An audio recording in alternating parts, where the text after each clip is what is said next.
Hi friends, तो हम आज बात करने वाले हैं खेसारी लाल यादव जी का बहुत ही ज़बरदस्त सॉन्ग के बारे में बात करने वाले हैं जो कि रिलीज हो चुका है।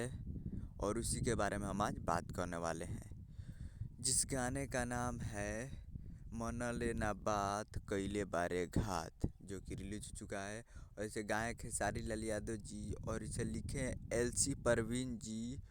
और इसमें म्यूजिक दिए हैं आर्या शर्मा जी।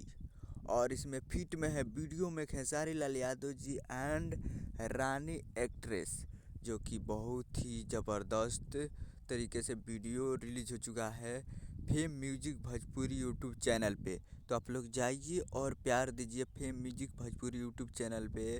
मन लेना बात आ कइले बारे घात। और हाँ, हमारे चैनल पर नया है तो चैनल को सब्सक्राइब करके बेल आइकन प्रेस करिए ताकि जो भी खेसारी लाल यादव जी के लेटेस्ट न्यूज़ आए हम आप तक पहुंचाते रहें। तब तक मिलते हैं अगले वीडियो में, तब तक लिए जय हिंद जय भोजपुरी।